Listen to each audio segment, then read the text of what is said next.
in 1959, and the peaceful, racist American utopia of Suburbicon is in for a shock. With a smile on his face, the town's chirpy mailman sets out to finish his duties. He is excited to finally meet the newest arrivals, the Mayers. He asks one of the residents, Mrs. Pendleton, whether she has met them yet, and learns that they have apparently moved in late last night and that she is baking them a custard. Upon reaching their house, he is greeted by a cheerful black woman. He requests her to fetch Mrs. Mayers, only to be informed that he is speaking with her. Taken aback by the disruption of the all-white color scheme, he immediately notifies the neighbors. Suburbicon is a diverse place, but only for white Americans. Once the shock of the African Americans' arrival fades, it is replaced with anger. In the town meeting, all the male residents are yelling and creating chaos. They advocate that their town is meant to be a haven for white Americans. The head of the Betterment Committee assures them that they will take all necessary steps and that the neighboring houses will be provided fencing free of cost to block out the view of the Mayers. A petition is presented that states that the black community is full of animals who refuse to better themselves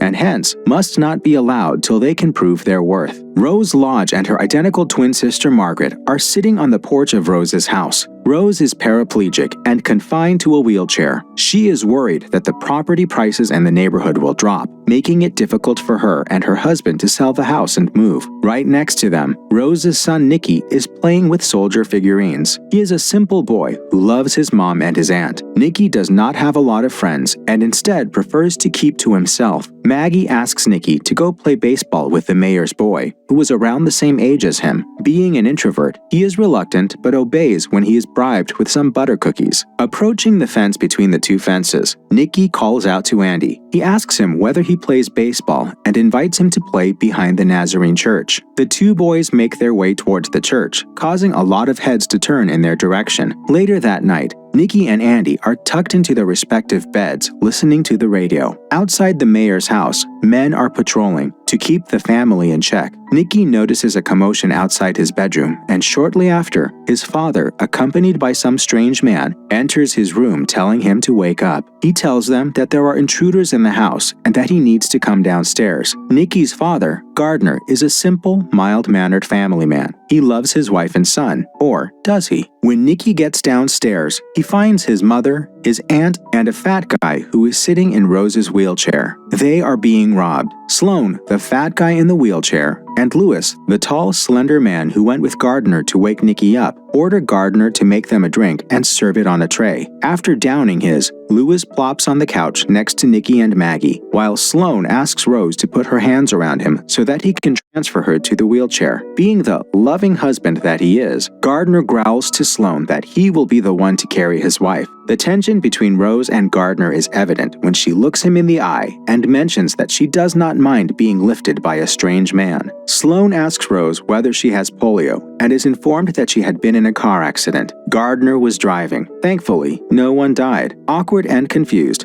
Sloan gets up from his seat and moves on to do the work that he came for. The thieves tie the family to chairs. Gardner clarifies the agreement that they had. If the lodges cooperate with the thieves, they will not harm the family. Sloan smugly reminds him that harm cannot always be predicted. Lewis and he then go on to pour some chloroform on a napkin. Starting with Maggie and then Gardner, they knock the family out. When Rose's turn comes, Sloan pours thrice the amount he used with others. Nicky sees this as he is being knocked down and struggles to the very last death, seeing his mother flail for her life. Nicky wakes up in the hospital. He can hear his aunt and dad talking to the doctor. The doctor informs them that due to her medication and the effect of chloroform, Rose's organs are failing. Nicky looks to his right and sees his mother breathing through a respirator. She is still alive, but not for long. The young boy has lost his mother. At the funeral of Rose Lodge, friends and family come to pay their respects. Maggie is crying uncontrollably. Gardner and Nicky look lost. Present is also Rose's brother Mitch, a caring uncle who loves Nicky like his own son. He is a Catholic who does not like Episcopalians. He reminds Nicky that even though his path seems bleak, he cannot pull a long face and sulk. He stuffs Nicky's pockets with coins and then starts to bounce the kid over his shoulder. Gardner and Maggie approach them in the car and ask the two to get in. On the way home, Gardner informs Nikki that Maggie will be staying with them for a while to help out. Mitch is furious and swears to skin the person who killed his little sister. Maggie asks him to shut up as Nikki is sitting right there. Back at home, Maggie starts preparing a snack for Nikki, and Gardner moves into the basement, vacating his bedroom for Maggie to stay in. He tells Nikki that everything will be okay and that they will figure it out together. The father-son duo sit together in silence while watching television. Nikki rolls his mother's wheelchair to the porch. Andy sees him and calls out. He gives him a ground snake to cheer him up. At night, Nikki is struggling to fall asleep and keeps staring at the ground snake. He hears noises downstairs. Scared,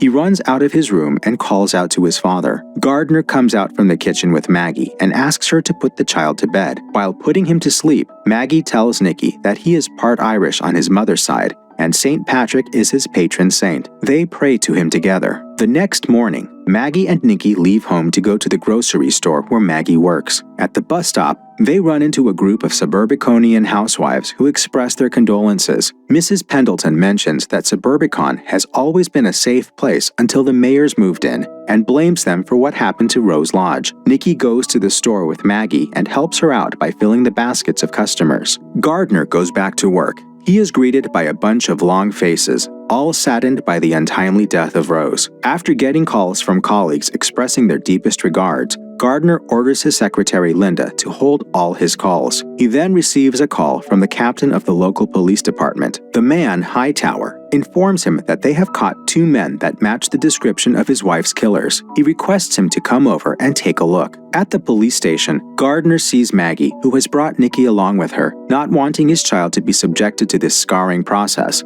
Gardner requests the captain to let Nikki sit this one out. The captain obliges, and the adults move into the room to identify the robbers. Maggie and Gardner take a close look at the lineup of criminals. Curious and impatient, Nikki breaks into the room wanting to see the men for himself. Immediately, he recognizes Sloan and Lewis. To his surprise, his father and aunt don't acknowledge the two. Nikki is taken aback and doesn't understand what's happening. One of the policemen accidentally switches on the light of the room, making Nikki's presence known to Gardner, Maggie, and the killers. The kid is escorted out of the room, but it's too late. Sloan has already seen him. The drive from the police station to home is awkward for Nikki. His father and aunt speak about everything other than the fact that those were the men who killed his mother. Maggie mentions that life has a lot of hurdles, including Rose's accident, Gardner losing all his life savings, and Rose's death, but she is positive that the 3 of them will overcome it as a family. Gardner enters the bathroom to talk to Nikki while he is taking a bath. He asks his son how he is feeling and takes a seat near him. Nikki asks his father why he pretended not to recognize the killers. The boy's father tells him that sometimes they think they recognize someone when they actually have never seen them in their life. When Nikki tries to retaliate, he shuts him down by saying he doesn't know what he is talking about. After this, he leaves the bathroom. Maggie is starting to take her sister's place. She wears her pearls and gets her hair dyed blonde, making herself resemble Rose physically. She can finally be with Gardner, something she had always dreamt of. Mitch is concerned about his nephew. He does not trust his Episcopalian brother-in-law and believes that the environment of the lodge house is not good for Nikki. But when he sees clerical guidance, the priest tells him to stay out of their familial business until the kid complains. One day, after baseball, Nikki discovers pamphlets of military training boarding schools in his house. As he is rummaging through them,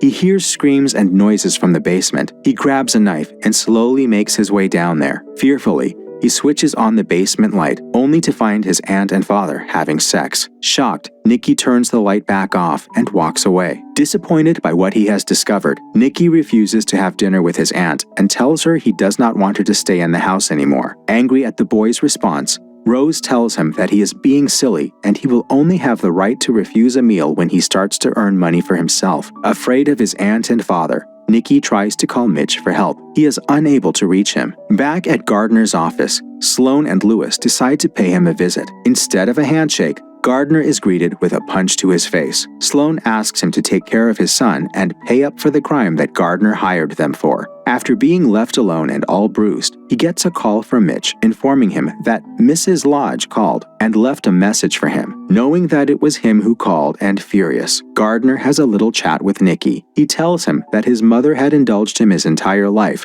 and it is time for him to grow up. He officially informs Nikki about his decision to send him to boarding school. All the while Andy and Nikki grow close, the Suburbiconians were making the mayor's lives difficult. At the supermarket, they hiked up the price of every item so that Mrs. Mayers was unable to buy groceries. Every night, they stand outside their house singing songs and laughing loudly, making it near impossible for the family to sleep. Gardner sneaks into Maggie's room to spend the night. He tells her that as soon as they get Rose's insurance money, the two of them will run away to Aruba, which is a Dutch protectorate. There, they will be free to be together out in the open. Maggie has never been happier. She has the love of her life with her, and nothing is standing in their way. Gardner is visited by Captain Hightower at his office. He is informed that a man named Frank Rizzoli is dead, and he was found in possession of something that linked him to Mr. Lodge. Frank was apparently a loan shark of the mob and had to collect 7,000 apples from Gardner Lodge. Gardner tells him that he has never heard of this man. The captain is not convinced, but agrees to keep looking for Rose's killers. Maggie hosts a very suspicious and cocky insurance claim agent, Bud Cooper. He is convinced that Lodge has killed his wife for the insurance money. Maggie, acting confused and awkward, is not helping the situation. She tells Cooper that Gardner has been late to pay the insurance dues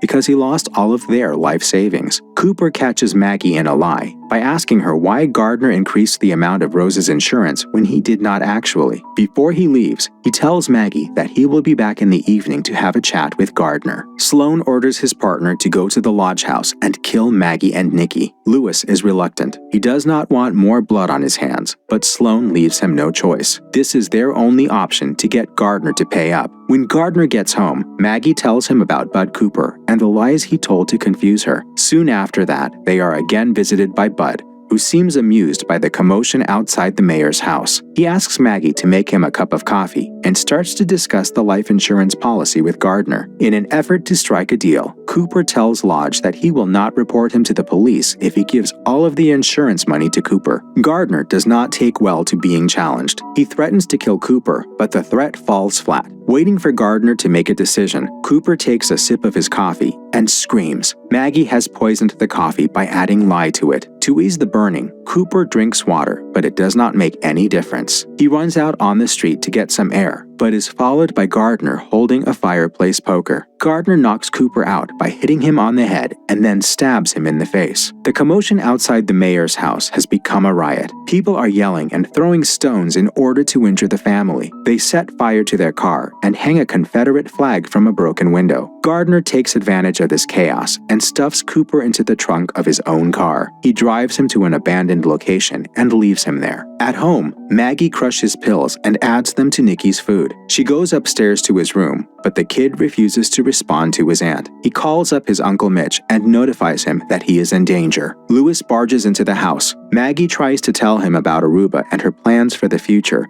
but is not allowed to finish as the man kills her. He makes his way up to Nikki's room and breaks open the lock. He finds the boy hiding under the bed. As Lewis is trying to grab Nikki, he is suddenly pulled back and slammed on the bed. Nikki is crying and screaming. After a few minutes of struggling and fighting, a hand covered in blood reaches out to help Nikki out. It is his Uncle Mitch. He tells Nikki to hide in a closet near the stairs, gives him a gun, and asks him to stay there. After that, he promptly dies from the stab wound Lewis left him with. While cycling his way back to Suburbicon after disposing of Bud's body, Gardner runs into Sloan. The criminal tells him that he has a surprise waiting for him at home and demands the money. Suddenly, a large truck rams into Sloan's car, killing him. Gardner cycles away and upon reaching home, finds Maggie, Lewis, and Mitch dead. He cannot find Nikki at first, but soon notices the blood on the knob of the closet. The kid points a gun at his father. Gardner tells Nikki to come out and sits him down at the dining table to have a chat. While discussing what he should do next with Nikki, Gardner eats the sandwich that Maggie made earlier. He tells his son that he has two options. Option 1, Gardner shoots Nikki and tells the cops that Lewis did it. Or option number 2, Nikki agrees to lie to the police to save his father, and then the two of them can go to Aruba. He asks him to make a choice. The next morning, the crowd outside the mayor's house is gone, and the news reporters have arrived. A woman is seen blaming the mayors for everything that has gone wrong with Suburbicon recently. Nikki is sitting at home watching television, while his father is dead at the dining table because of the drugged sandwich. Nikki walks to his porch, sees Andy playing catch, and grabs his baseball mitten. The two boys throw the ball back back and forth while the camera zooms out. Suburbicon seems as quiet and peaceful as before.